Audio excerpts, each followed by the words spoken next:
Shalom Aleichem, Na'aleh viewers. Welcome to another session of shiurim, Maseches Brachos. Continuing from where we left off, Baruch Hashem, we were Messiahing the first parak. We're going to be starting the second parak. The shiurim are dedicated Lilu Nishmas Rachel Leah Bas Reb Chaim Tzvi. Starting in the Gemara Brachot, second parak on Daf Yud Gimel Amud Aleph, the Mishnah in the middle of the Amud. Says the Mishnah, Hoya koirei batoira v'higia zman hamikra. Let's say a situation arose that a person was reading from a Sefer Torah. He was learning Torah, and he happened to be reading the parshiyos of Shema. He happened to read the paragraphs of Kriat Shma from the Sefer Torah. But his purpose initially, why he was reading from the Sefer Torah, was not to perform the mitzvah of Kriat Shma per se, but rather he was reading from the Torah to fulfill the mitzvah of learning Torah.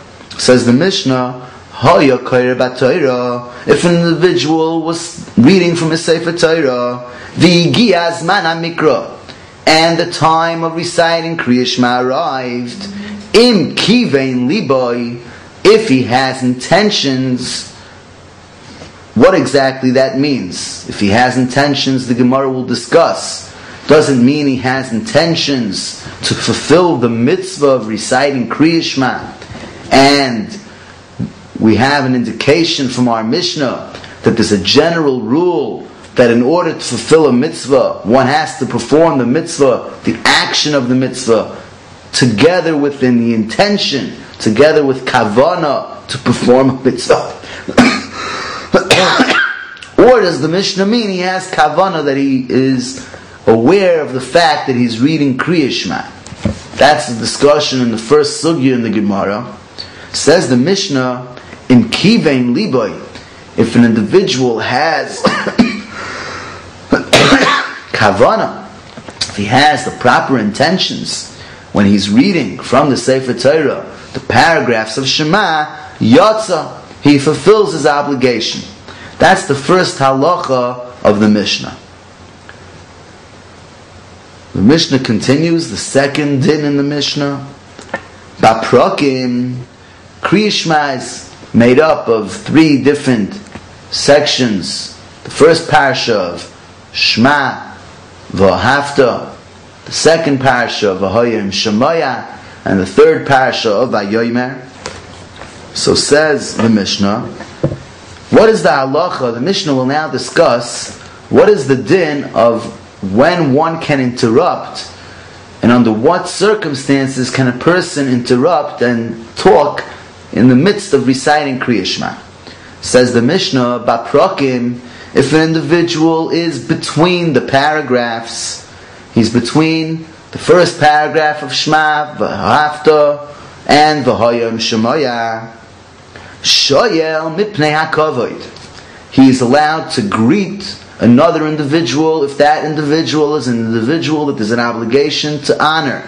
Shoyel mipnei hakavod. He's allowed to greet an individual that one is supposed to honor. Umeishiv, and he is allowed to respond if person greets him. Ubaemtza, and in the middle of the paragraph, Shoyel mipnei hayira umeishiv. If a person is in the midst, he's in the middle of the paragraph of reciting Shema, he's in the middle of a hafta, he's allowed in that case, says Rav Meir, the first Manda Omar, the first opinion in the Mishnah, he is allowed to greet another individual mipnei hayira. If it's a situation of yira, there's a situation of fear. We'll see there's a machlekes rishonim. What exactly does it mean, mipnei hayira? Does it mean an individual that one is fearful for his life? It's a person that has power who can harm you, so you're allowed to interrupt in the middle of Shema to greet this individual. Umeishiv, and you're allowed to respond if he greets you. Divrei Rameir, that's Rameir's opinion. Or does mipnei hayira, you're allowed to interrupt in the middle of the paragraph. If it's a situation of yira, does that apply where there's a mitzvah of yira, where there's an obligation, there's a mitzvah in the Torah of yira, of fear. It's machlokes rishonim. We'll see as we continue. So the first opinion in the Mishnah is the opinion of Rav Meir. Rav Meir says that if you're in between the paragraphs, you're allowed to greet an individual and respond to a greeting if this is an individual that deserves honor and respect, mipnei hakavod. And in the middle of a paragraph, you're only allowed to interrupt mipnei hayira, if it's an individual that there is a din yira, there's a metzius of yira, there's a situation where there's a fear that he may harm you, then you're allowed to interrupt in the middle of the paragraph. That's the opinion of Rav Meir. The Mishnah continues. Rabbi Yehuda explains,